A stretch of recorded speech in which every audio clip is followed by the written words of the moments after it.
থেকে। তো প্রাইসটা আমার কাছে জামালপুরের তুলনায় অনেকটা রিজনেবল মনে হচ্ছে, কিন্তু আমি ভিড়ের কারণে মানে মার্কেটে ভালোভাবে ঘুরতে পারতেছি না। একটা ড্রেস কিনেছি, কিন্তু সবার জন্য কিনবো। গতবারের তুলনায় ভিড় এবার বেশি, বেচা কেনাও বেশি, কিন্তু লাভের সংখ্যা কম। ঈদ মার্কেটিং করার জন্য, ঈদ মার্কেটিং করার পর টপ 11-এ আসার পরে জুতা কিনলাম, পরিবারের সবাইকে নিয়ে আসছি। এখন প্রাণবন্ত পরিবেশ এখানে, শুধু টপ 11 না, ময়মনসিংহ শহরের মোটামুটি যতগুলো শোরুম আছে প্রত্যেকটা শোরুমেই মোটামুটি ভালো সেল হচ্ছে এবং মোটামুটি প্রাইস রিজনেবল। এবং ঈদের ভিতরে আমরা মোটামুটি মার্কেট করে এখন নিজেকে খুব মানে স্বস্তি বোধ করতেছি। আগের ঈদের তুলনায় এই ঈদে অনেক স্বস্তি বোধ করতেছি। ইনশাল্লাহ গতবারের তুলনায় আমাদের বেচা বিক্রি ভালোই হচ্ছে, আমাদের বেচা কেনা আগের তুলনায় অনেক ভালো হচ্ছে।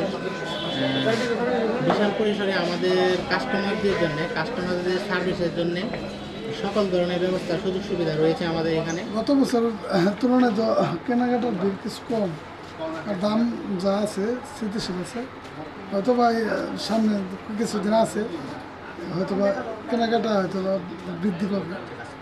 আমরা পরিবারের জন্য সবার জন্য সব কিছু নিচ্ছি এই পর্যন্ত। মার্কেট করতে আসছিলাম, কিন্তু এখানে এসে দেখলাম যে প্রচুর ভিড়, ক্রেতাদের অনেক সমাগম আছে, জিনিসপত্রের দামও খুব বেশি আর কি, যেটা মানে সাধারণ মানুষের কেনাকাটার বাহিরে আর কি, ক্ষমতার বাইরে আর কি। আর একটু রিজনেবল প্রাইস ছিল সবার জন্য কেনাকাটা খুব ভালো হইতো।